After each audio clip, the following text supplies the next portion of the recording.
Jikalau ada 4, anggaplah 4-empatnya ini bangsa.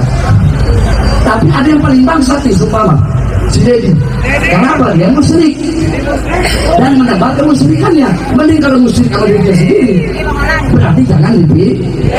Tapi antara 3 ini aja yang paling penting kebangsaan siapa? Paham? Paham? Nah, begitu pun pemilihan bupati. Ada berapa di sini? 4 juga. Nah, lihat dari 4 tadi nih, yang meneruskan perjuangan Dedi untuk membawa kemusyrikan, menyebarkan kemusyrikan, atau tetap mempertahankan kemusyrikan di Purwakarta, yang mana? Berarti jangan dipilih. Assalamualaikum warahmatullahi wabarakatuh. Bapak-bapak, ibu-ibu, kembali lagi ke Zibon Channel. Yuk kita kali ini akan melihat sebuah video ya, yang mana Habib Bahar bin Smith sebut Kang Deddy Mulyadi bangsat ya. Dan nanti kita akan melihat juga ya kabar terbaru dari Pondok Pesantren Habib Rizik ya. Kang Deddy menggusur tanah bina umat. Seperti apa videonya? Mohon disimak sampai akhir dan jangan lupa di like dan di subscribe ya bapak-bapak ibu-ibu. Terima kasih yang sudah like dan subscribe. Yuk kita simak bersama-sama. Rp15.000 doakan ulun. Ini sepalih dananya gesan majlis ulun. Ulun alhamdulillah majlis tidak pernah berpintaan lawan siapapun. Ada proposal-proposalan. Ya, sebagian dananya inilah gesan majlis ulun. Doakan aja ulun. Mungkin 15.000 itu kada ada napa-napanya buat pian, tapi buat ulun sangat berarti buat dakwahnya Nabi Muhammad SAW. Ada juga minyak harum, ada juga Rp10.000 itu asli kada bercampur kecap. Orang lain datang dari negara lain ke sini, tiap hari membanggakan leluhurnya, tiap hari bercerita keunggulan leluhurnya, tiap hari kita harus mendengarkan riwayat-riwayat leluhurnya. Setelah itu kita bermahabbah pada mereka, menghormati mereka, mendewa-dewakan mereka, dan kita menganggap diri kita lebih rendah dari mereka. Dan tak terasa domba kita kirim, uang kita kirim untuk mendapatkan air putih agar kita usahanya lancar. Kita keluarkan uang demi mereka, dan kita semakin direndahkan martabatnya sebagai suku dan sebagai bangsa, padahal mereka makan setiap hari dari kita. Ada pembangunan. Apalagi di Pangrango ada apa? Pembangunan, ada Yayasan Bina Umat membangun bangunan 3 lantai. Oh, tanpa izin, tanpa sertifikat. Ya, di Pangrango berarti nah ini bukan berarti wilayahnya wilayah Pak Menteri. Kehutanan Ibu ya? Jawa Barat, Bekas, Kabupaten Bogor. Enggak wilayahnya kekuasaan kewenangannya kewenangan kehutanan. Oh, bukan masuknya ke ini ya, berbatasan dengan kehutanan. Iya, artinya di bawah Gunung Pangrango. Ya, ada yayasan Bina Umat ya. Membangun kemudian 3 lantai sampai 35 hektar. Berapa hektar? 35 hektar. Ilegal. Dia dapat tanahnya dari mana? Jangan nyerobot. Nyerobot tanah siapa? Tanah warga. Tanah warga apa tanah kehutanan? Bukan, tanah ada yang pemilik RPAK nomor 62. Oh, RPAK. Ya. Okay. Sudah sertifikat ya sekarang? Belum, sampai sekarang belum. Okay, tidak punya IBMB, tidak punya PBG, oh, tidak ada AMDAL, dan mengakibatkan banjir pada warga dan mengakibatkan juga kekurangan air bersih. Kekurangan air bersih desa ini ya. Ya. Desa Tangkil. Pak Kasat. Nanti dicek ya. Ini nih ada pengaduan. Nih, lereng Gunung Pangrango. Nah, ini Yayasan Bina Umat 35 hektar. 5 hektar ini bagus nih, sekarang warga sudah mulai berani. Dulu nggak ada yang berani, Pak. Oh, ini berkat Pak Kasatnya berani, jadi warganya berani. Asa puas capek pisan anjing dah. Barusan cuma satu contoh dari mayoritas warga Jabar yang mungkin kecewa lah dengan program amnesti pajak ini. Ya dari kampanyenya sih kayak enak banget ya. Kita cuma bayar tahun 2025, yang 2024 ke bawah, sampai baik nama atau apapun itu ganti plat gratis tis. Ya kita kan enak kita ke situ ya. Udah belain ini kan mau Lebaran mungkin duit kita mepet. Tahun ini panduan kan paling 250 atau 300. Tapi begitu sampai Samsat, Totet, semuanya baik nama bayar, apa bayar. Jadi kebanyakan tuh ada biaya tambahan 900 sudah lebih. Jadi itu warga Jabar kayak kita kena prank aja, cuma kayak digiring ke Samsat suruh bayar. Dari sono mah ya ada biaya-biaya kayak gitu ya. Mungkin juga sih ini kebijakan dari Pak Deddy Mulyadi memang udah bagus ya. Dari sononya udah bagus amnesti pajak ini. Tetapi ya mungkin di bawahnya itu ya tetaplah ada pungli. Makanya dari kejadian ini gue jadi apa? Ya mungkin karena bagaimana juga apa aplikasi Kortek yang khusus untuk pembayaran pajak online itu kenapa lelet susah diakses, padahal itu kan menelan biaya sekitar 1,3 triliun tapi susah diakses. Mungkin ini juga ya emang diniat digituin biar kita warga bayar pajak langsung ke itu, jadi kan ada permainan dengan wajib pajak, jadi ada pungli gitu. Kalau misalkan kita semua bayarnya ke online ya mungkin nggak ada pungli, mungkin dari itu juga. Jadi besok lah ke depannya mungkin Pak Dedi, mungkin ini didengar sama Pak Dedi Mulyadi ya. Jadi moga aja ya kalau bisa ya aplikasi itu dibenerin. Soalnya itu menelan anggaran 1,3 triliun, sedangkan ChatGPT yang udah mendunia aja itu cuma 1 triliun ya. DeepSeek dari Cina cuma 100 miliar, itu udah bagus. Ini Indonesia kok bisa punya aplikasi menelan anggaran besar tapi nggak bisa diakses. Soalnya ya gini aja, kalau misalkan warga itu bukannya kita nggak mau bayar pajak dikit, tapi kalau sampai waktu kita pembayaran biasanya banyak pungli. Nah itu yang bikin kita kesel.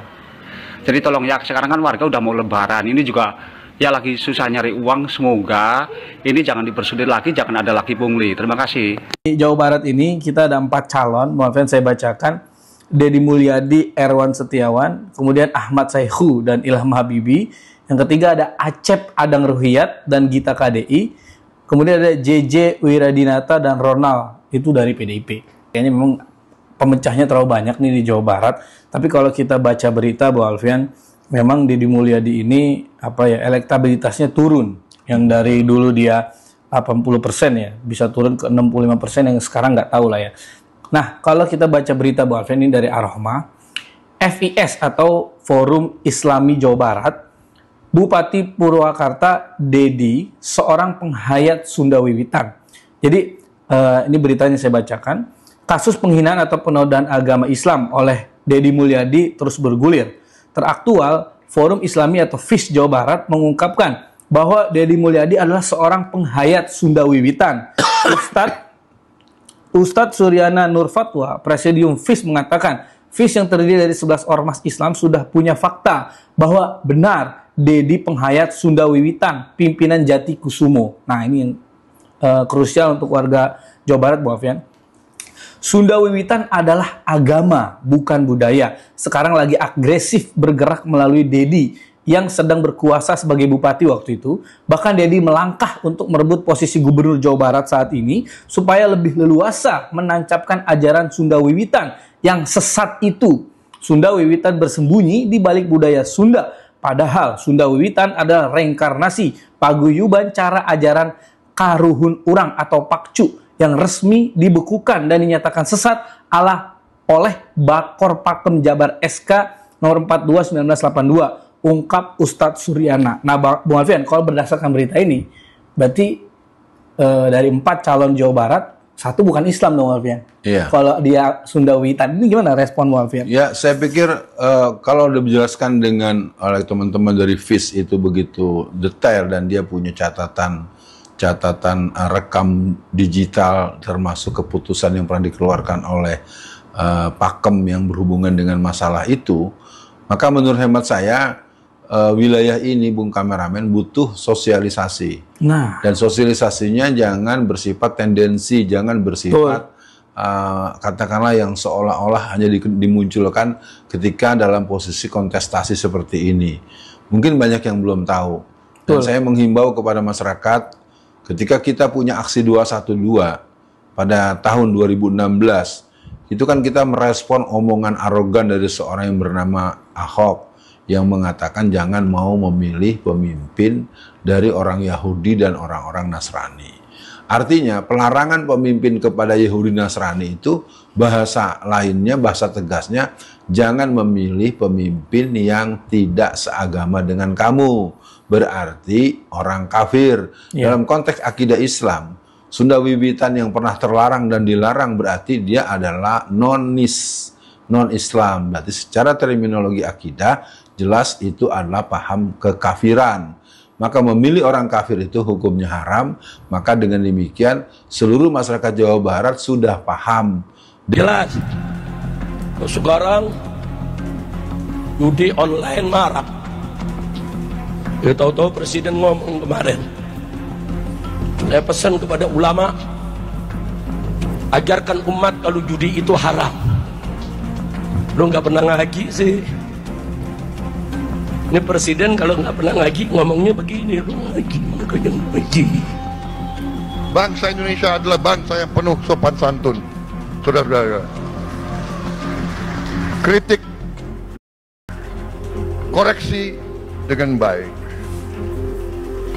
saudara-saudara sekalian. Dan akan terbukti tidak lama, pasti semua yang berbuat tidak baik akan.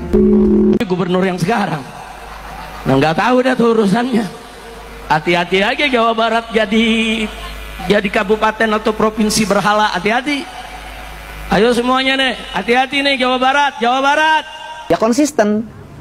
Kalau patung itu dianggap berhala dan tidak boleh, bikin keputusan yang menyeluruh untuk seluruh orang Indonesia.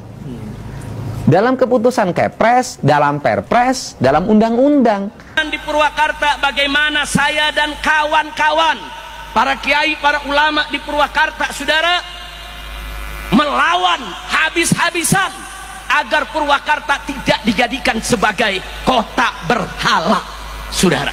Pertanyaan saya adalah, kenapa sih kalau patung harimau Kodim nggak dimasalahin? Kenapa patung Lodaya di Polres nggak dimasalahin?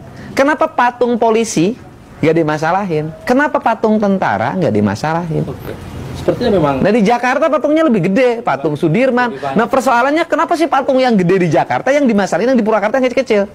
Nah itu pertanyaan saya, kenapa sepertinya FPI saya nggak tahu, sampai ya nggak tahu, mungkin saking sayangnya sama saya.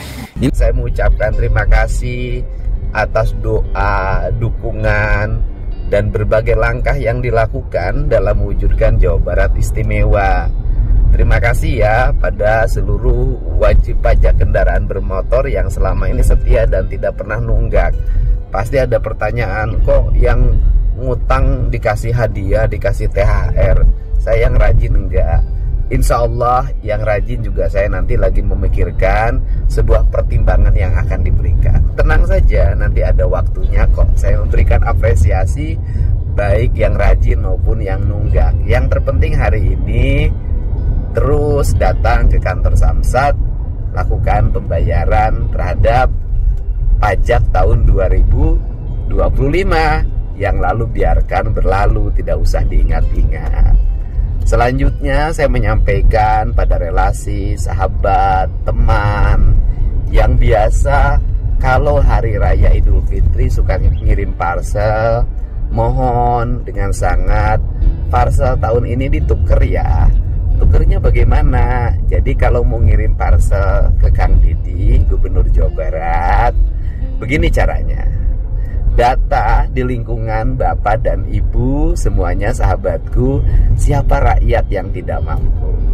Kirim paket senilai 150.000 misalnya seorang.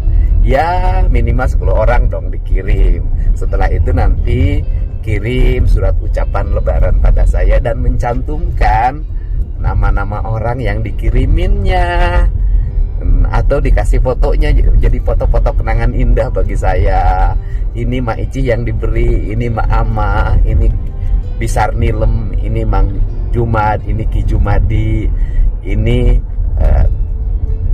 Teh Neni yang dikirim. Kayaknya sih yang niatnya ngirim parcel ke saya membawa kebahagiaan bagi banyak orang. Dan surat cinta itu bagi saya adalah surat yang sangat berharga. Karena apa? Karena lebaran tahun ini saya bukan membahagiakan diri saya, anak saya, dan keluarga saya, tetapi telah membahagiakan banyak orang. Dan Bapak Ibu serta sahabat semua yang berniat kirim parcel pada saya, parcelnya nyampe dalam bentuk kebahagiaan bagi saya, surat ucapan selamat Idul Fitri, tetapi makanannya, minumannya nyampe pada orang-orang yang membutuhkan. Jadi lebaran ini kebahagiaan bagi semua. Hatur nuhun ya. Semoga pagi hari ini kita senantiasa sehat, lancar-lancar, dan yang akan mulai melaksanakan mudik, hati-hati di jalan. Para tukang beca, supir andong, ojek, supir angkot. Nah, sekarang diam dulu di rumah bersama keluarga. Nanti apa yang saya sampaikan kemarin akan bermanfaat. Hatur nuhun. No KTP Garut, mobil Garut pertamanya paknya jadi sesah kedaya KTP pertama sang dibanding kudu nemak wae. Komo abi ieu Pak teh enjing-enjing ti subuh pedah KTP abi orang Bandung kudu mutasi wae dina aplikasi masih bapak oge sabaraha Mutasi 1,5 juta lebih. kedah ngaluarkeun biaya deui 1,4 juta. 1,4 juta deui sareng buku teh abi mah ya kedah dina aplikasi 510.000 nah kudu nambah 700 deui kan lieur anjing aing teh capek nyati subuh. Teman-teman menanggapi video yang beredar ya yang barusan saya posting ya. Yang pertama yang si bapak yang pakai baju merah itu ya, itu kan dia pemilik kedua. Padahal saya sering menyampaikan bahwa ketika bapak-bapak mau bayar pajak, terus bapak ini adalah pemilik kedua dari kendaraan tersebut ya. Alangkah baiknya mending bapak BBN ya. Saya sudah sampaikan BBN itu biaya balik nama itu kan gratis. Jadi ya, saya sudah sampaikan BBN itu biaya balik nama itu kan gratis. Jadi